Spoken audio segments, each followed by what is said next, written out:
My name is Karen Neurohr. Today is February 14th, 2022, and I am at the Oklahoma State University Library. We are in the Angie DeBow room in the Archives Department.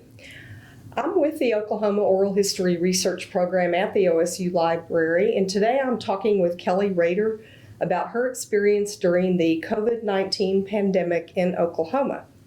We will be focusing most of our time discussing her role as a Regional Administrative Director for the Oklahoma State Department of Health, District 3. But I have some more general questions about life during this time. Upon the agreement of Kelli, this interview will be archived at the OSU Library for future generations to see. This project is supported through the Institute for Museum and Library Services American Rescue Plan grant funds. So thank you today for coming, Kelli, and we appreciate you taking the time to do this. So let's start by telling me just a little bit about yourself. Okay. My name is Kelli Rader. I'm the Regional Administrative Director for 7 counties in north central and northeastern Oklahoma. Those counties consist of Payne, Kane, Noble, Osage Creek, Lincoln, and Pawnee counties. We provide various services for the state and for our county health departments, as well as our communities.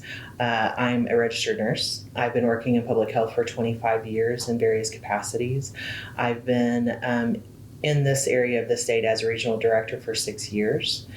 Public health has always been what I enjoy and what I love, and a great way to impact health and well-being in our communities. Okay, so take me back to when you first started hearing about the coronavirus. What do you remember about first realizing what this could be? When we first started hearing information about what was happening in China, it was very concerning. We knew that it could become a pandemic quickly, and it did. We were very interested in trying to understand the disease process, the epidemiology, and just really how this disease could and was affecting the population there, and what it could look like worldwide. So it was a concern, and we definitely were kind of keeping our ear to the ground and waiting information from overseas of how the disease was moving and spreading. Was there any thought that if or when it did start spreading, that being in the middle part of the U.S., we might have a little more time to prepare for it than if we had been on a coastal area? Is there any notion of that? Definitely. As far as when you see disease spread in the United States, typically you tend to see that on the coast first and then moving inward. However, we understand we are very much a global community. As in our area also, we have people traveling internationally daily for oil, for gas business, for university business, just in our community. So yes, we do look at that, and that is typical. However, we know that we can't take that for granted. We definitely are a global community.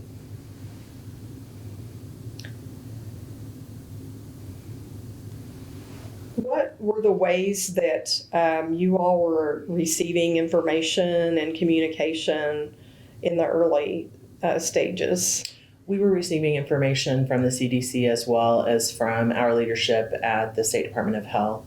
Mm-hmm. There was constant communication about what was known and consistent updates, as well as just consistent updates with an understanding of how disease was moving internationally, what that was looking like over time, and when we started seeing disease in the United States, getting that same information here, so that you're able to forecast, understand the disease, understand how it's evolving. It is not. You learn constantly. It's definitely not something that is stagnant, and the disease isn't stagnant. It's constantly evolving, just like we're constantly evolving. Okay.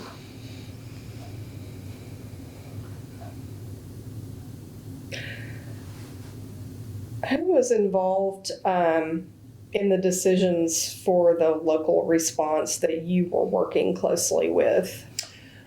As far as local responses, we have information, we have guidance from nationally as well as state guidance. So we were following state guidance, but we also work with our partners for planning, knowing what our resources are locally, what our partners can provide, how we can leverage our assets at a local level, being community partners such as schools, such as hospitals, such as clinicians, such as groups that can assist families with medical care or families with other resources that are needed. So we have to look not just at the pandemic as far as the disease, but also how the economy and how our community is responding to that as well, as far as is their job loss. What does that do to our families? So do we need to make sure that communication is at a high level for individuals maybe that have food insecurity or that have other needs as far as health or wellness or life in general? So we look at a local level and at a state and national level that those things are viewed as well. But at a local level, we are working with our partners to best communicate regardless of what the need may be with our communities and try to provide services and information in the best way that we can.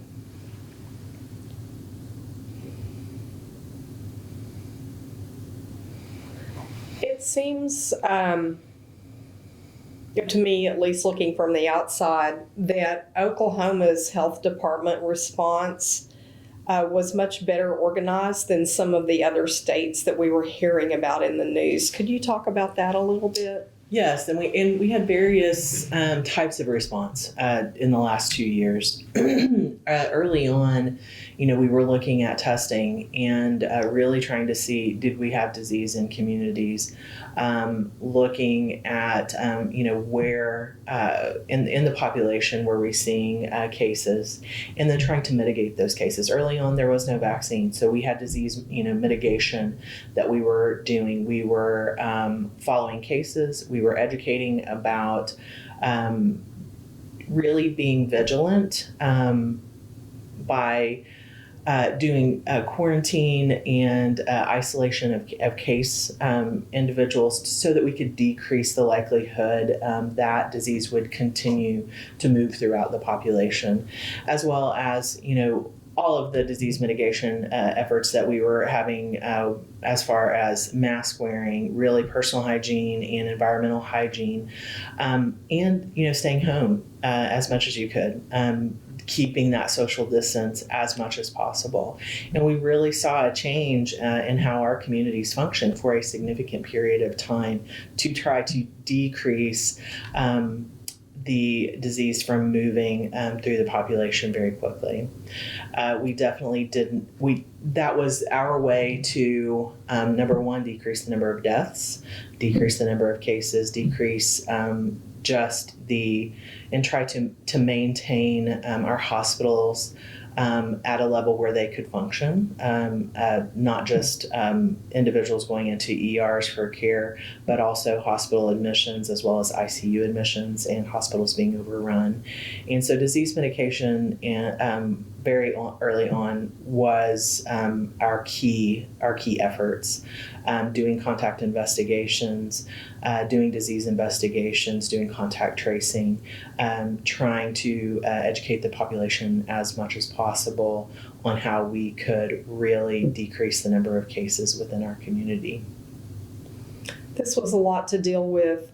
Did you have any training or a prior experience that you feel like was helpful for you? Yeah, I mean, with this, your previous question as far as how our state was able to handle it, we have planning, we have community meetings regularly with our partners, with local emergency management, with hospitals.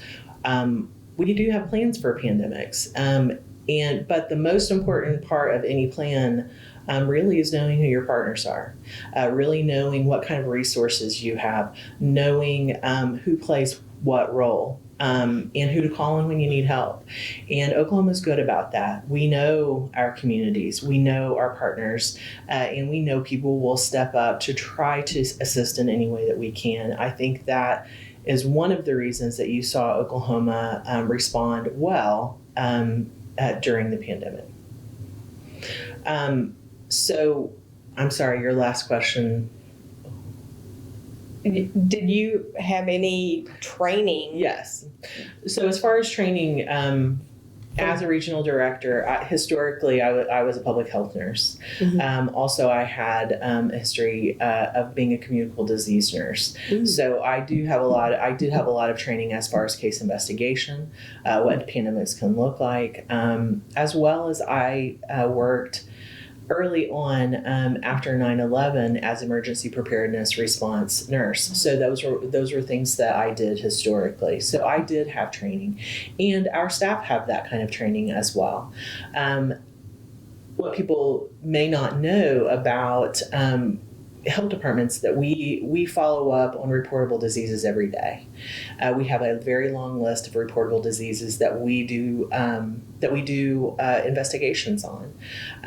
Everything from tuberculosis to HIV to enteric diseases. So our nurses, as well as our public health sanitarians, we have an epidemiology division. We have lots of individuals that are familiar with disease investigation, disease mitigation, treatment, and really what disease surveillance could and should look like.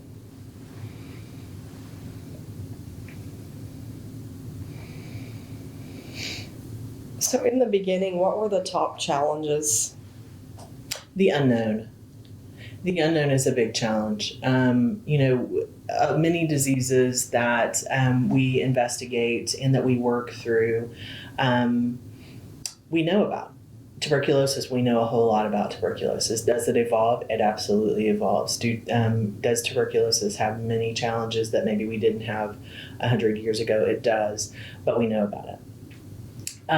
Whenever you have a novel virus, they don't call it novel for nothing. Mm-hmm. You know nothing about it. And so you're constantly learning about the disease.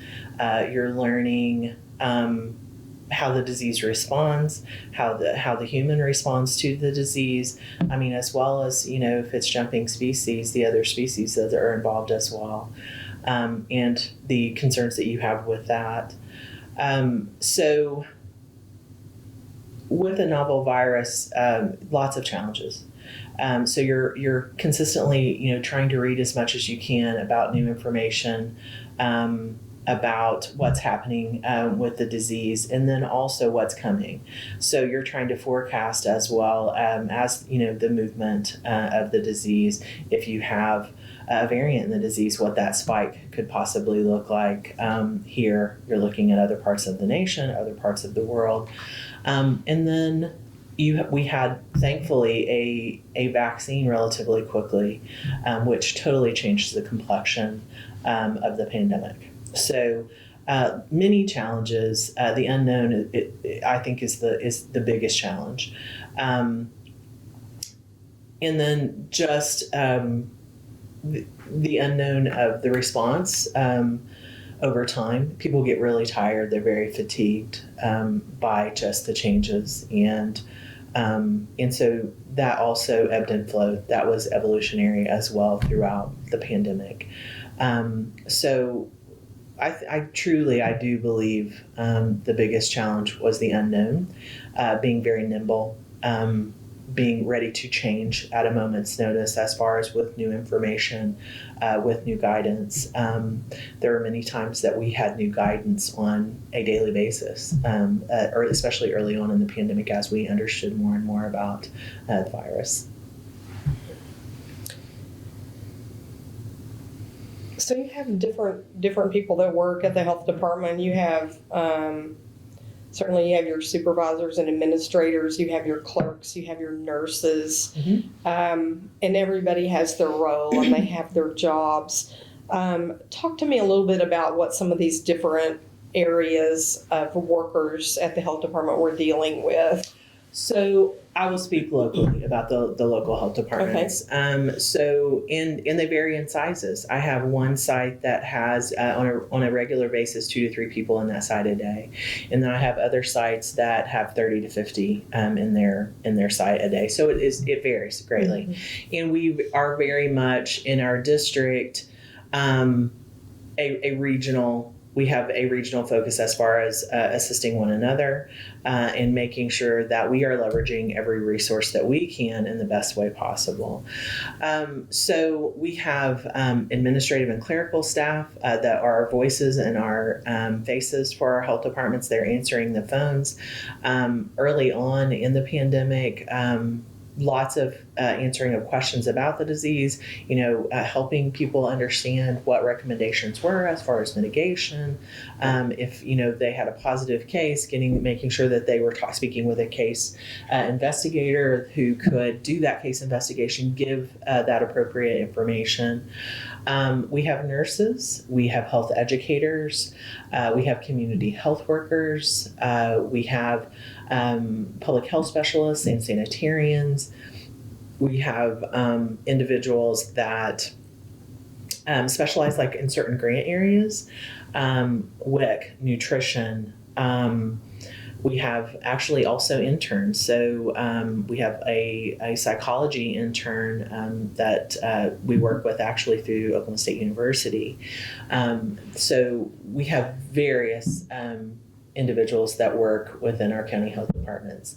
But with the pandemic, their general duties, that all changed. It was very much everybody supporting the efforts for the pandemic and to work through trying to protect our population with this disease that was on our doorstep. Key things that changed, for instance, early in the pandemic, when you had businesses that were closed or they were changing how they were doing business as far as either kind of, if it were a restaurant, they were doing drive-through or pickup, or if it was a retail, they were, bringing a product out to an individual instead of having that individual come through their doors. We were providing education. We actually, our health educators developed a lot of signage for businesses. We worked with our local communities here in Stillwater. We actually had a communications group from various groups throughout the city, from OSU, from the city of Stillwater, from the hospital, from other groups that wanted to be involved, that met on a weekly basis, just regarding communication, to make sure that they were all on the same page. Were you meeting virtually? Yes. Mm-hmm. Yes. And that was new too, right? That was very new. Mm-hmm. So in public health, we had started some of those virtual meetings before the pandemic, but we went from occasionally virtual meetings to everything, predominantly everything virtual. Also creating an understanding that if we really did need to meet face to face, what does that look like? I mean, you have to have the space to be able to socially distance. And then early on, when we didn't have a vaccine, really relying on very small meetings, if you had meetings at all, or utilizing a virtual option. So the way we did business completely changed, as did it change for everyone else all over the world. So in creating lots of virtual options and tools for our partners, because they were in the same boat. They were moving from a very in-person type of business in many settings to completely virtual or a hybrid or modified type of business setting. Do you feel like that some of that is here to stay? Yes. Mm-hmm. And we learned things from, as far as efficiencies, effectiveness, even it's definitely created benefits for some business practice as well as some care practices. I think you'll see some health practices as far as a greater use of virtual visits and those types of things. I think that will stay around. That was already in place for many settings anyway. But I think through the pandemic, we've learned which of those settings work really well in that type of with that type of medium. But then also where hybrid is more helpful, or where really being in person is really what you have to have. Many of those things I think will stay. Mm-hmm. How did supervisors help staff deal with the stressors of being on the front line of the actions that were happening and that we're needing to take? You have people who have children, you have schools are affected, families, that kind of thing. So what were some of the ways that you all were able to help your staff that were in those types of situations? Just being as supportive as possible. Again, we were providing resources for our community, but we also were providing resources for our staff as far as you did have schools that were constantly in and out, classrooms that were in and out, as far as numbers of teachers or children that had disease. So working with our staff, being as flexible as possible, just listening. It was a very scary time. The unknown is very scary, and when you are hearing consistently and all day long about the pandemic and working with individuals who are scared. They're calling you, they're scared. You're trying to provide information. You're talking with families who their loved one is in the hospital. I was in contact with them, 3 days ago. What do I need to do? What can I look forward to as far as my relative who is in ICU to, talk to me about that. So just support, but then also understanding that our staff never got away from the pandemic. I mean, you're in it, 8 to 12 to 14 hours a day. Many of our staff worked a lot of overtime. And then you're going home and that's what you're hearing about as well. Or you're working with your spouse or significant other or kiddos to try to manage what is happening just in your personal life as well. So it was very stressful for our staff and for everyone, but I saw a lot of stressors for our staff. So just talking, trying to get breaks to people, really. We also asked for outside assistance as far as the state health department did and received that. We received about 10 National Guard workers that worked with us for over a year For your region? for my district, and they were a godsend. They helped us during before we had vaccine. They helped us with case investigations, with moving materials like for like testing kits and PPE, those types of things. They were a godsend, and then when we got vaccine, they continued to be a godsend by helping us run massive pods or points of distribution as far as vaccination sites throughout our counties. So really listening to our staff, trying to get support anywhere that we could, and taking that on. Just being available, letting them know that it's okay to take a break. It's hard, especially when you're in the thick of things, to say, I need a break. I need to be gone for a day or two. But we encourage people to do that because you have to. Mm-hmm. Is there something that you know now that you didn't know then that you're going, gosh, next time, or if we ever have to do with this again, we're going to be sure and do this. We didn't know this at the time, but this would have been really helpful if we had thought about it or knew. I definitely think not the expectation of pushing everyone pushing themselves so hard for so long, because it has really been 2 years, and really being able to step back and for myself, take a breather, because there were at times that we didn't, that I didn't. You were looking at the big picture, you were constantly looking at the big picture, and you were sprinting. And giving myself permission also to take a breath. But then also understanding that, it may even be a half breath, because you really do have a responsibility to your communities and to your staff to perform. And this was definitely something that each one of us really felt that we had to work and wanted to work at a high level, always. And so I hope in the future that I will, take a breath and not only encouraging my staff to take a breath, but that I will do the same, because sometimes I'm fearful that they didn't, because they didn't see me doing it. Mm-hmm. So, and that's important. Mm-hmm. That's very important. So for me, that's definitely something that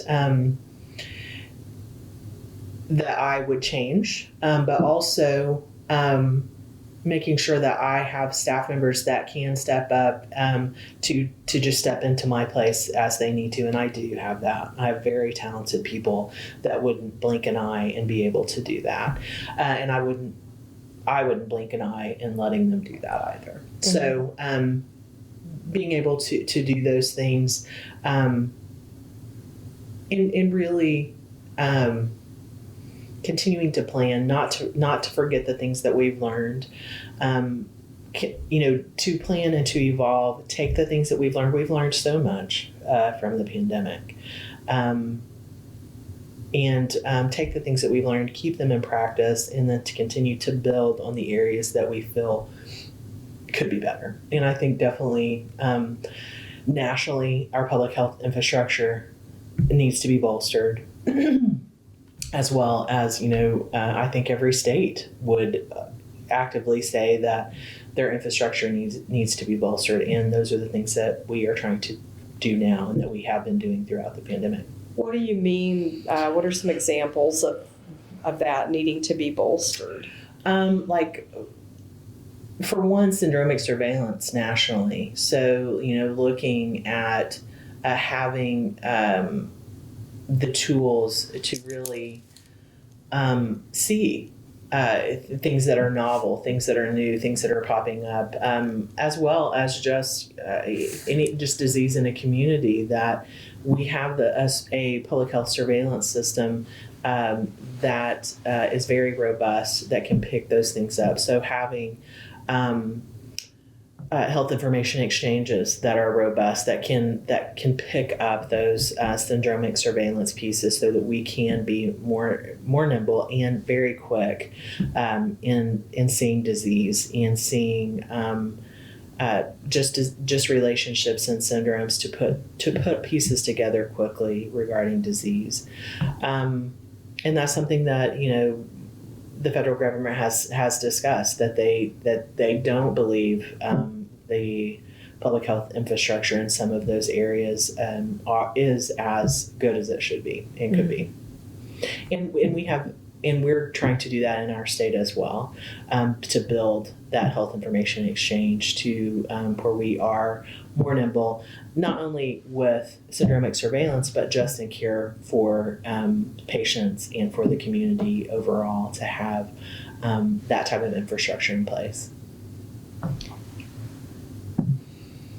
What were some of the little things that were going on day to day, as far as dealing with the stressors and the staff? Like, one thing I heard was the Post-it notes. People being able to put Post-it notes on the wall, or in the break room, or things like that. Can you talk about any of, like, just some of the little things like that?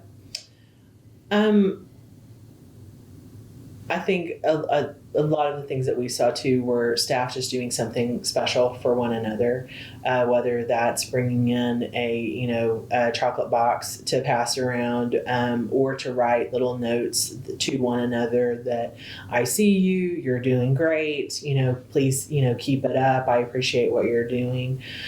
We also had a time where, we came together as a group to really talk about our experiences. And I think that was very cathartic. At what point did you? We did this we did that type of discussion really after the big pushes for vaccination. So, and when we're talking about the pandemic, we went from testing and investigation and working through a summer where we had lots of disease to schools being in mitigation practices with schools, and then going into having vaccines. So then you had a big shift in how we're doing business. We are now focusing on vaccines. So then we're having a tremendous pods. And when I say pod, that's just a massive vaccination clinic. It's a point of distribution as far as a site. And we were doing that day in and day out, as was, every other county in the state. And then a sprint with vaccinations for a good 6 months. So our people really evolved quickly from, just doing the best they could with mitigation and with a public that was very tired of being at home, very tired of people being sick, into vaccinations where we have something that is really going to help decrease the case rates and the number of people that are sick and that are hospitalized and that are dying. And so they were in the marathon, and then it became a sprint again and I don't know that we ever really stopped sprinting. It was like we were sprinting a marathon. So, but to have that change to be able to have vaccine and to really pretty quickly see the change in case rates with the vaccination was tremendous. And so whenever we really started to see a decrease in the numbers of vaccination, we did take that break and really talk together and do a full stop for several hours, and to get every staff person together and say, let's talk about what we've been through, and let's talk about where we're going and where we want to go. And that's huge. And, we did that in small groups kind of throughout. But for everyone to be able to stop just for a few hours to talk about, where we are and where we're going and where we've been, was really big and very, very cathartic. And we need to do that as larger groups more frequently, I believe. We did it a lot with small groups and small teams. Which is very important because those are the people you're working with on a daily basis. But to hear someone else's side of what they've been doing, and like, oh my gosh, they were dealing with the same things that I was dealing with, and I thought that, but now I really know that. And it was a good experience. So there were lots of little things, but then there were bigger things as well, as just taking the time to stop and think. Because a lot of times we were thinking, but we were very much focused on the process and the project at hand, and to be able to talk with one another and support one another is very important. Were there celebratory moments? Yes, I mean, when we received the information that we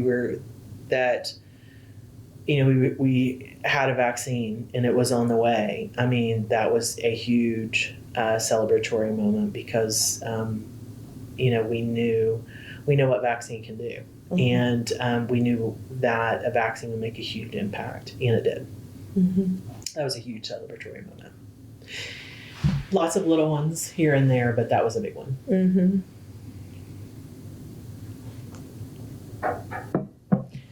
Okay, we've talked a little bit about some of the partnerships that the health department forms, and I understand, of course, that those are always there.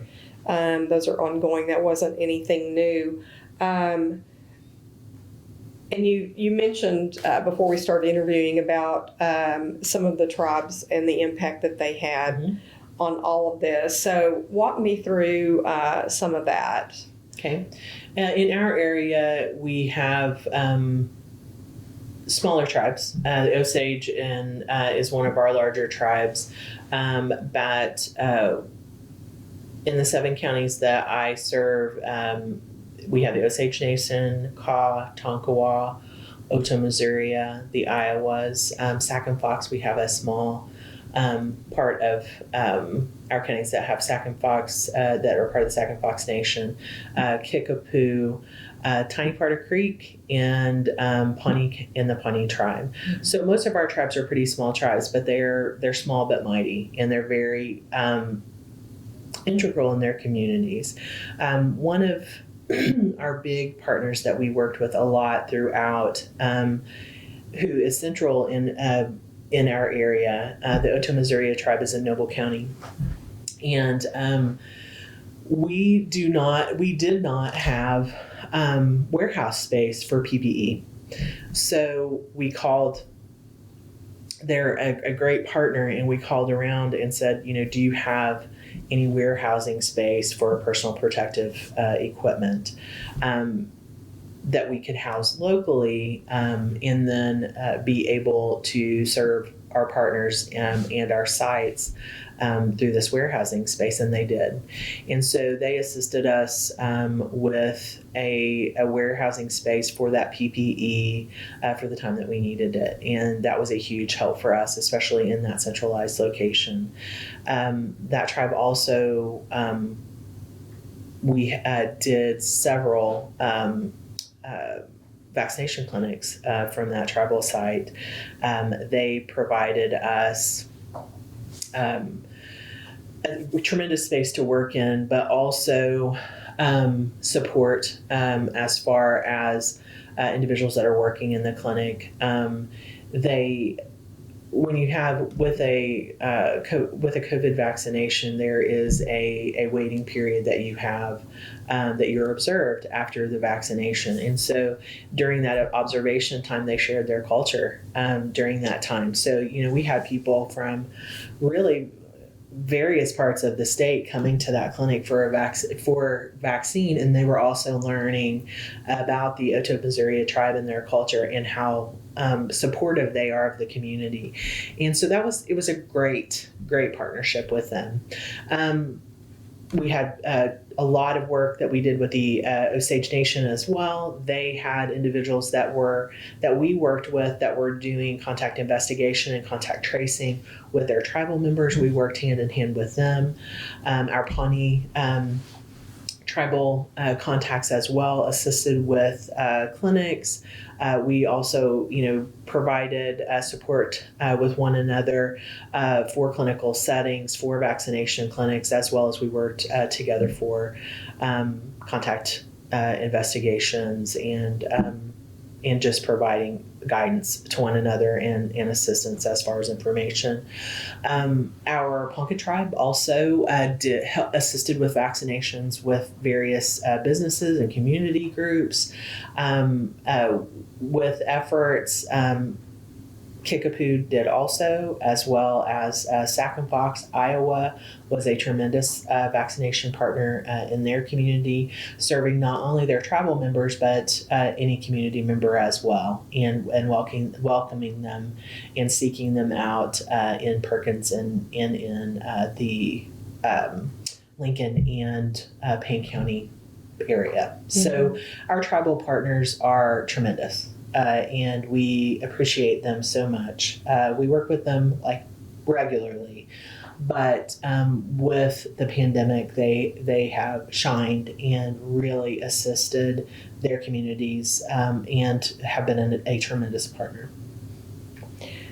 How were the Otoe sharing their culture? What were they doing? They talked about their history.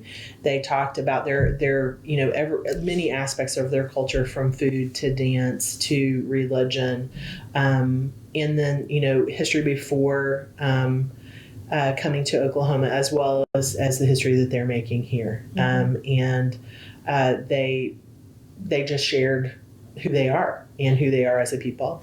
As a group, they were sharing it to the group of people that were waiting. Anybody that came and they wanted to know about their tribe, they were there, and in the space that we vaccinated, they had lots of information and documentation throughout that people could read and could view and could ask questions. It was great. That is great. Yes. Yeah. You also, I think you mentioned the Chickasaws. Yes, the Chickasaws. Well, and that's not in my area, but I know that in south central part of the state, they did lots of work, especially supporting with testing early on with case investigations, as did many tribes. Like I stated, the Osage, I know the Cherokees did the same, Choctaws, and then huge vaccination partners as well. Our tribal partners throughout the state have been fantastic. Okay. Did you all face any supply chain issues that posed problems? Well, there were times that, especially with PPE, making sure that those individuals that are in hospitals, nursing home settings, long-term care settings, that they had PPE. There were supply chain issues globally.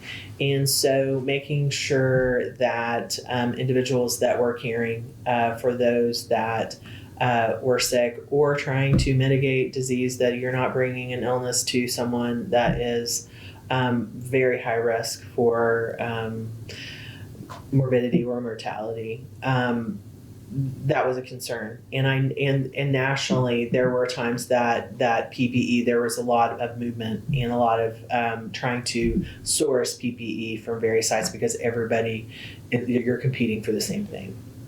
So that could be anything from masks to gloves to gowns to face shields, all of those things. At times, we were looking to make sure that we had what we need, as well as our partners have what they need, and trying to make sure that we can get that to them. And hence our warehousing situation locally here, that happened all over the state, where you had a small kind of warehousing setting that people could go to if they were having a situation where, we've ordered gloves, but we don't have them. Is there any way that you can assist? So we worked with our partners to try to meet those needs, so that care could be given appropriately. Did the understanding of the transmission of the virus change from early on, as far as what the risks were, what it was thought to be early on, like in the air, Right. Filtration systems in a building or whatever, and then did that understanding increase over a little bit of time, or was it pretty steady? Early on, it was pretty steady, and then but as we learned more information about the virus, then that did change. It did change slightly, and then with variants, there also have been some changes as far as recommendations, even recently with Omicron. So things definitely evolve as you have more information, but then also the virus evolves. So the recommendations will evolve with that as well, and that will continue. Okay.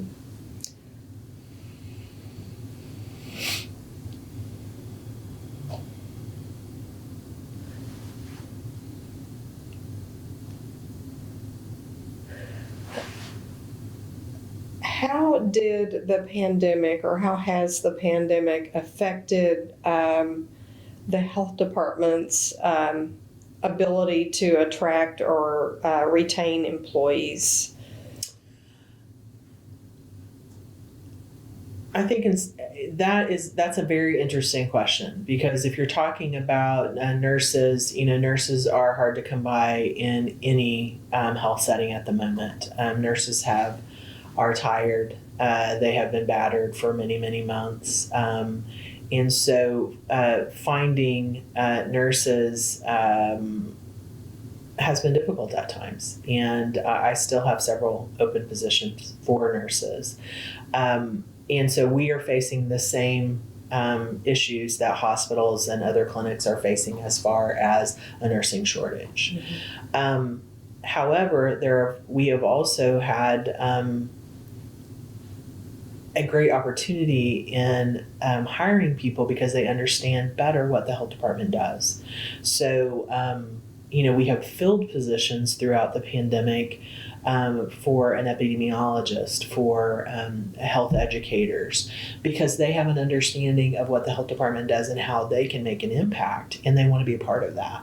So there are two sides to that coin, very much. And then we have also been able to pull nurses into the health department because it is a different area of nursing that they weren't familiar with, and that they began and learned to appreciate, and they wanted to be a part of that as well. So there are definitely two sides to that coin. Mm-hmm. But we have faced some challenges with getting the number of medical professionals that we would have liked to have had on staff at times. Mm-hmm. Okay.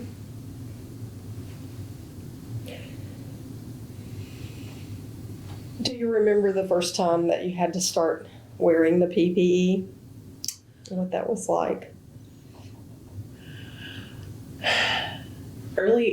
Honestly, that was pretty early on. We were one of the first, we had one of the first mass testing sites.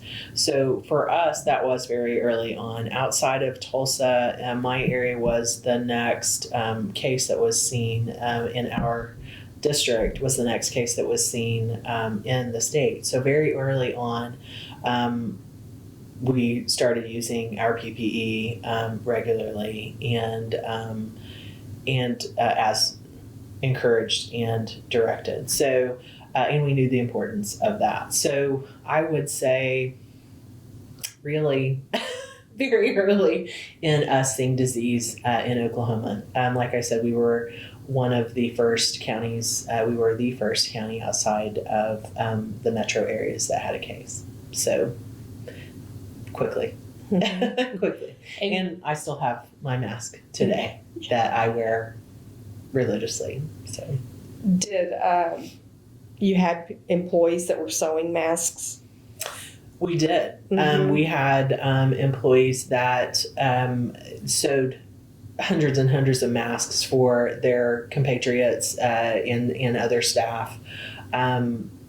And people sewing masks, trading masks, bringing masks in, and so it was, and that was one of those little things that really brought a boost to somebody to have a fun, bright, happy mask, a new mask to wear, and that sounds very small, but when it's a nurse that has sewed dozens of masks after she's worked, a 14-hour day shift because, she can't sit still and that's who she is. That's a big deal. And it definitely, we had lots of people creating their own masks and, following the guidance of what that should look like as far as, the number of layers and all of those things. And that was a pick-me-up. And we had lots of employees doing those types of things. Mm-hmm. For one another.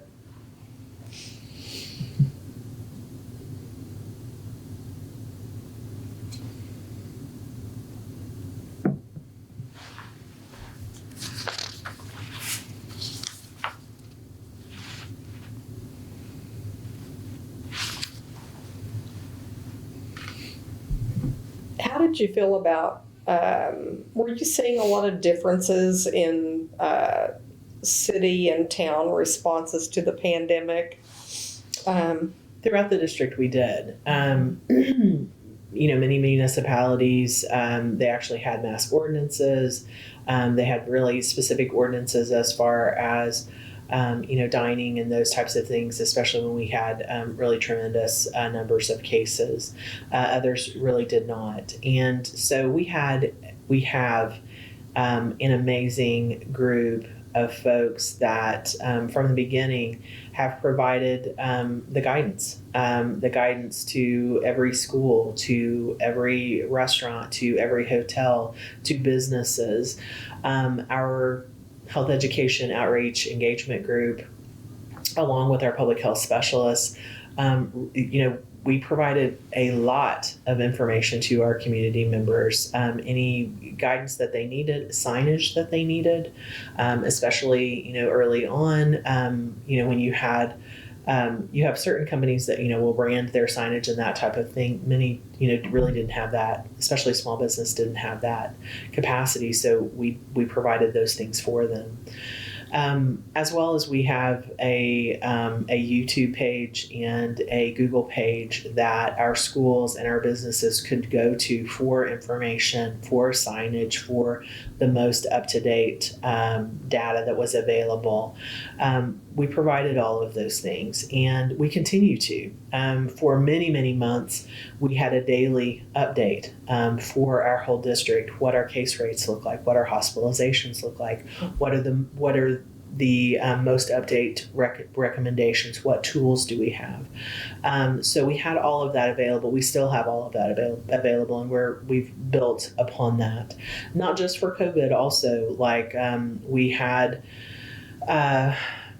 information about activity that a lot of our parents utilized, that there was a 5-minute activity break that we posted regularly that teachers would use, that parents would use with kiddos, hey, let's do some activity. Let's get off of our screens. Let's do something to get out of our own head space and be active. And so lots of those types of things, healthy eating, just ways to be active as a family and to stay safe during the pandemic, those types of things. So we had a lot of people doing a lot of work and providing information and data to our communities, to our cities, and we did the best that we could.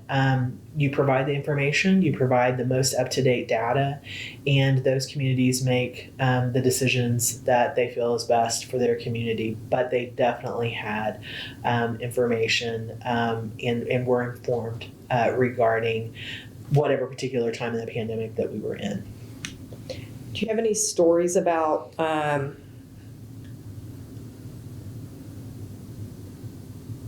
without naming names, but working with anybody in a community and who maybe was hesitant or resistant at first, and then realized what you all were doing and how that changed? Were there any examples of that type of thing? I think there were lots of examples. For everything from, this isn't real to, oh my goodness, this, really is an issue or a concern.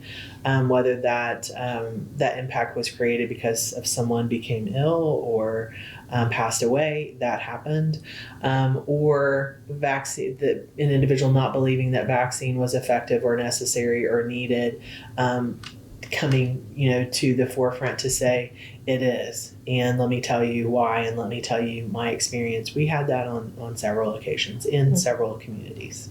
Mm-hmm. Individuals that were naysayers and individuals that didn't even believe that the virus was real to it is real, and let's talk about how we can mitigate disease or get vaccinated and prevent disease.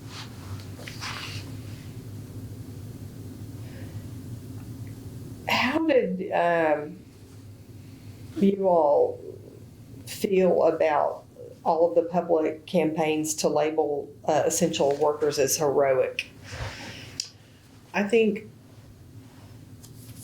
the folks that I work with on a daily basis are heroes on a daily basis. They impact lives daily. They are heroes.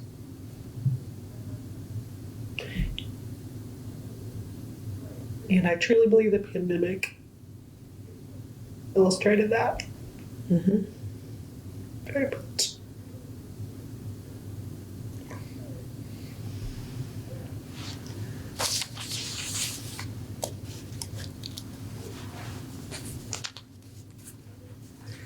There are definitely people that stepped up day in and day out for month after month after month. And I'm not sure everybody could do that. And our folks did that. Mm-hmm. As do people in the hospital, as do people that are working in an office and crunching the data and looking at the pandemic and how it's moving and trying to look at the data to really forecast where it's going next. Those people are heroes too. You don't see those people giving someone a shot, but they put in a lot of hours and a lot of time and a lot of blood, sweat, and tears to truly impact the health of the state. Mm-hmm.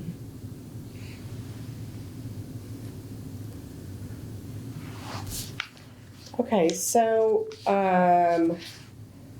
the testing early on there was just such a huge focus on that, and then 1 year later, the vaccines came out. And the work shifted, the focus shifted on that. And we had quite a bit of time with that before the first variant really showed up. I think I was hearing about it maybe in August, early fall, late summer, early fall, you started hearing about Delta variant. And then December, January, Omicron variant, sort of maybe even earlier than that. But anyway, so we've been through 2 variants now, basically. The 2 predominant variants that really took, over. Yes. Okay. I haven't really been hearing about another one, but as you mentioned earlier, it's always going to be changing, and that's the way viruses do. Is there some sense of relief now that we have the vaccines? It's gone through a couple of variants now. That we're seeing the numbers trend down. After they were peaking so high, that it seems like we're on a good trajectory now with numbers going down, and that has to feel good. Yes, I mean there definitely is that relief that we've hit that very quickly hit, Omicron as a peak and then decreasing. We're definitely not out of the woods yet. We just peaked with Omicron late January, but we are seeing that downward slide like we anticipated, and that it's pretty rapid, which is really what was forecasted and what's been seen nationally and internationally. So there is that breath, but then there is still, watching the data, watching the information nationally and internationally to see, what is that next variant going to look like? Are the vaccines going to hold up or, ameliorate disease like they have still been able to do? And then knowing that science can definitely be nimble in changing vaccine as it needs to change. We do that on a yearly basis with flu vaccine. Yes, there is a sense of relief, but there's also still looking and still being cautious about what could possibly come next.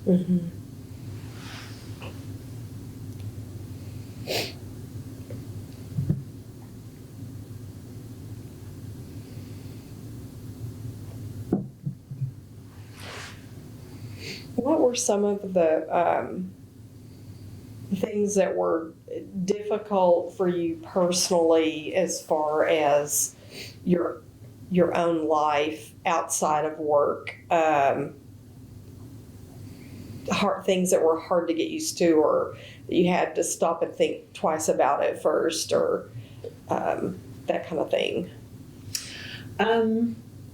Definitely interaction with family. My mother is in her early 70s. My grandmother will be 96 in less than a month, and really being cautious. My mother helps care for my grandmother, and so there in no way did I ever want to possibly bring virus to my family, especially to people that were older and that may not, live through a case of disease.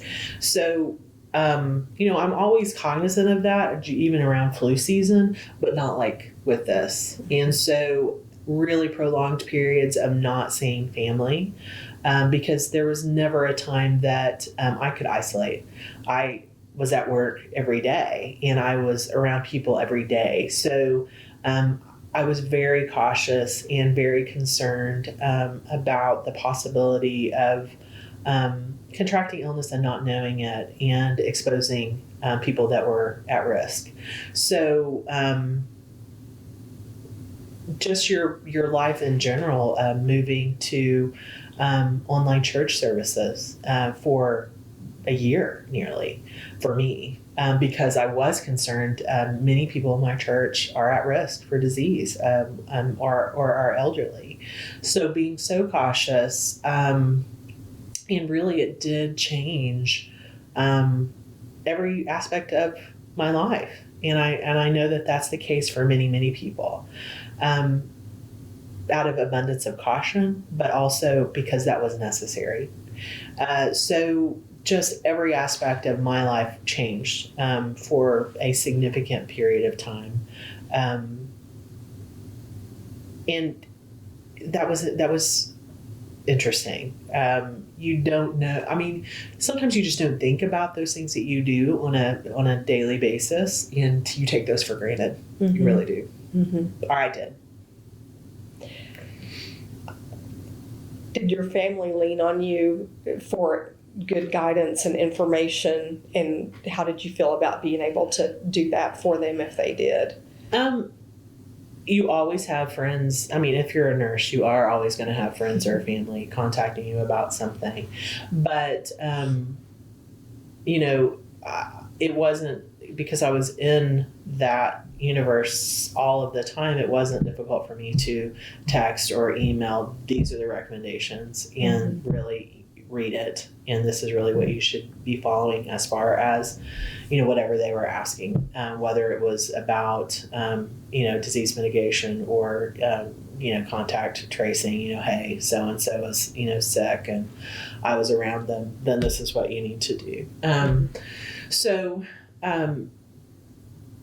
I had that information constantly at the tip of my fingers, so I could text or email that to them and really encourage them to follow it. So, were there any stubborn yes. people that you had to deal with? Yes. Personally, professionally, there were individuals that they didn't really want to take the evidence into light at all. They didn't care about that, and people want to argue about the evidence, and that's okay. But I know the information that I have, and I know the evidence and the guidance that I've received, and that's what we're going to go with. And then that's, the recommendations that I have. And so, yes, personally, family, professionally, there were lots of those conversations. You just do the best that you can and provide the information that you have. And a lot of times, people will listen, and sometimes they change their minds, and a lot of times they don't. But, always communicating that this is the evidence that we have. And will things evolve? Absolutely, they will evolve. But today, these are the recommendations. This is the guidance. Mm-hmm.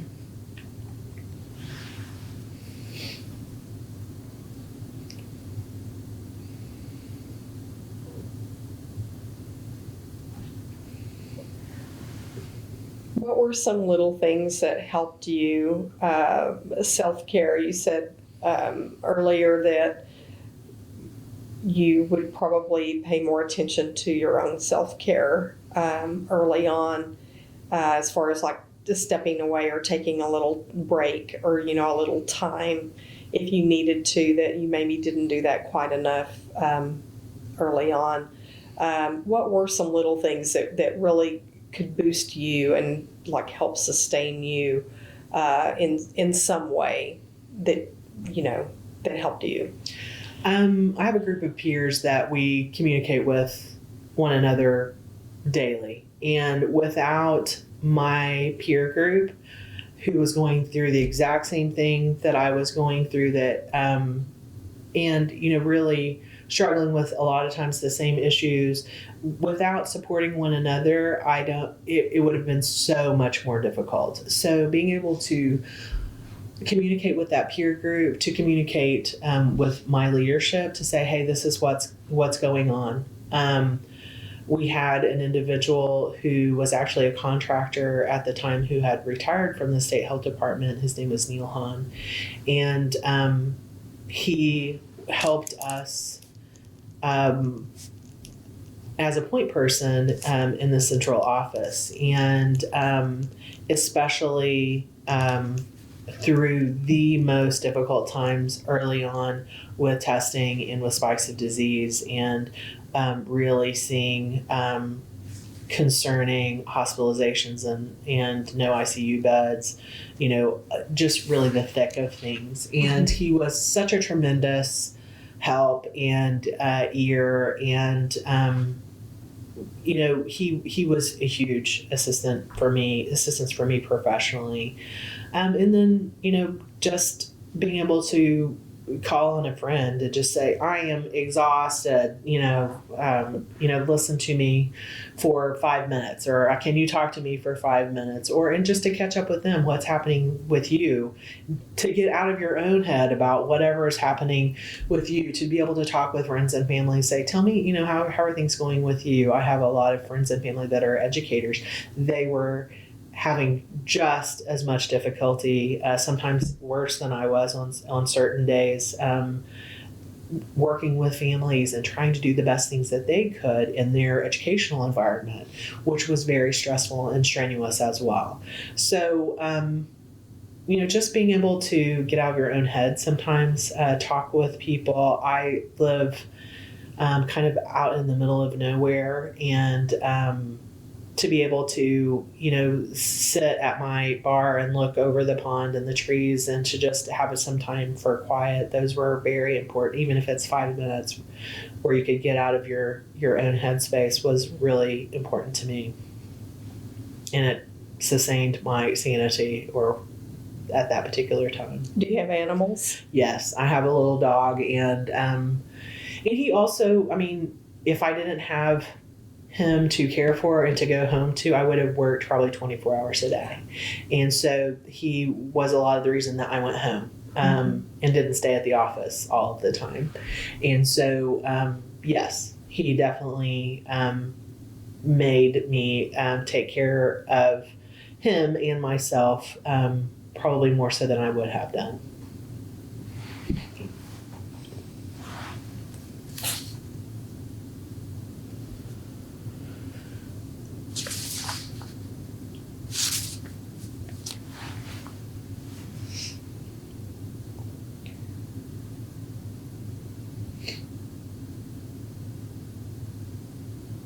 You been able to travel since this all started? Beyond your job, would you travel?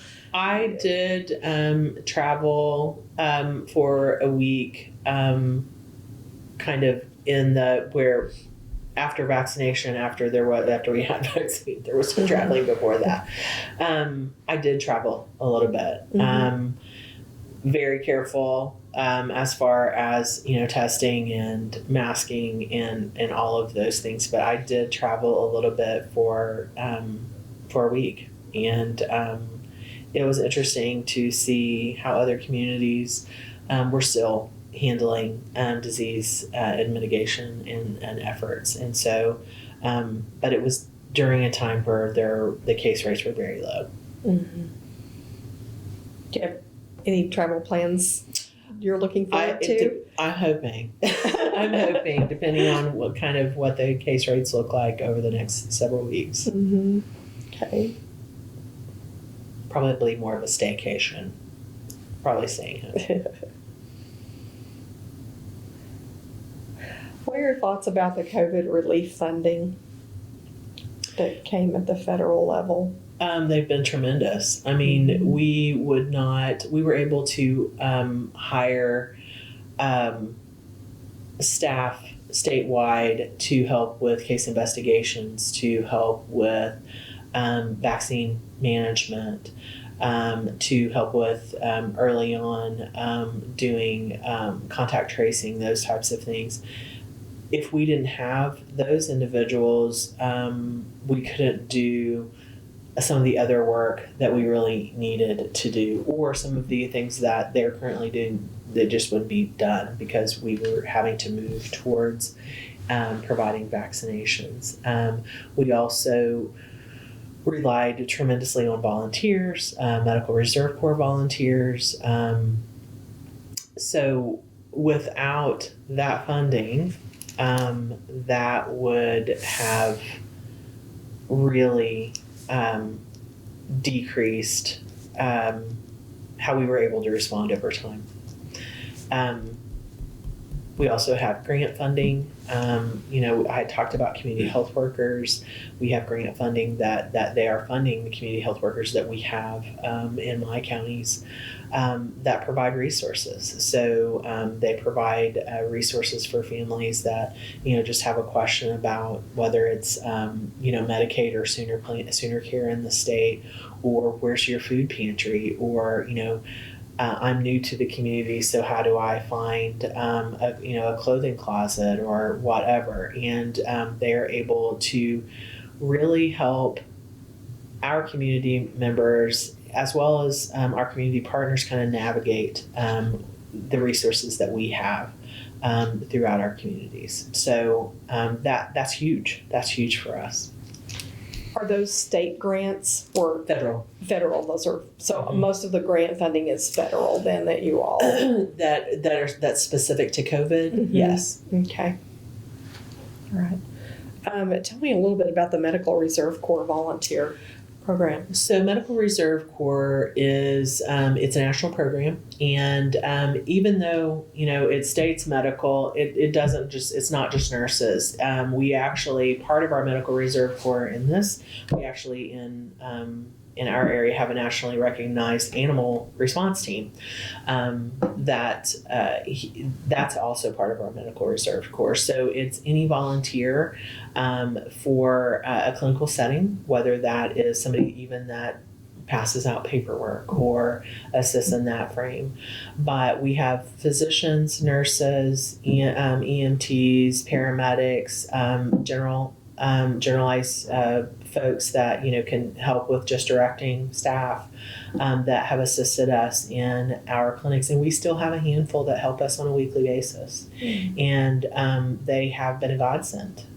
We've had MRC in place for many years, but we have never utilized MRC like we have over the pandemic. Generally, it's more sporadic use, like if you have a tornado event or a flooding event and you need folks to come in and assist. We've used them at large events, like a partnership event at OSU, or a partnership event in a community, like in a health fair or a large health screening type of thing. But never have we used MRC for such an extended period of time. And we have retired nurses and doctors or volunteer nurses that are still providing us assistance with vaccination clinics. Mm-hmm. They've been tremendous. Mm-hmm. That's great. I think we're close to winding down here. In what ways has your experience transformed how you think about your family, friends, and community?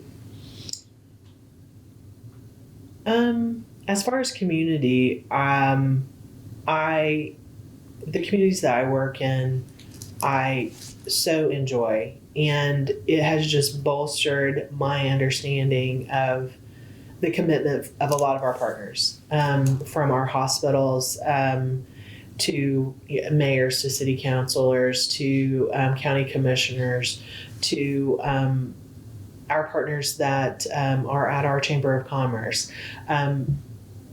How committed they are to their community and their constituents. I knew they were committed, but it bolstered my understanding of how committed they are, as well as our school partners, tribal partners. I mean, the list goes on.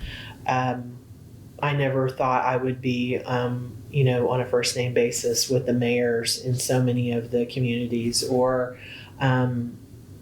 some of our tribal leaders who I had contact with them, but not the level of contact I have now, or hospital CEOs. I had contact with them, but I wasn't in communication with them to say, they're calling that I need, we are out of respirators. Can you get us a vent? Yes, we can get you a vent, and making sure that they have the contact for the right people. We had conversations like that. In that those weren't conversations that were normal. You normally don't have a hospital calling you saying, hey, I'm going to be out of vents, I know, within the next, few hours. So it definitely reiterated what I already knew, that we have many, many people that are very committed to their organizations and their community, and wanting to do the absolute best for them that they can on every level. Family and friends, that how important they are and how we take for granted contact. And when that changes, just how quickly you miss, being able to just, stop and, take a visit with your grandmother who knows? I mean, she's 96 years old. How much longer is she going to be on this earth? Or to not be able to, take a trip. My mother and I put off a trip for the last 3 years to go to Portland to see my great aunt, who would have been 98, who passed recently. Mm-hmm. So just those things of, don't put things off, and take time for the important things. Mm-hmm. Imagine someone listening to this 50 years in the future, knowing what you know now. What do you think that individuals, communities, or policymakers need to keep in mind for the future? Infrastructure is important. And if we allow our infrastructure to decay and not continually maintain it, it's regrettable.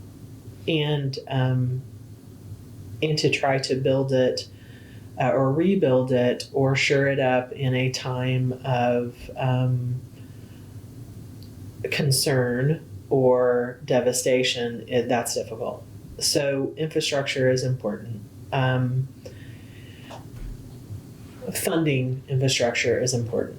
And I definitely think with some of the funding that we have received during the pandemic, that's going to help us to shore up some of that infrastructure nationally, state level, and at a local level, as far as certain pieces.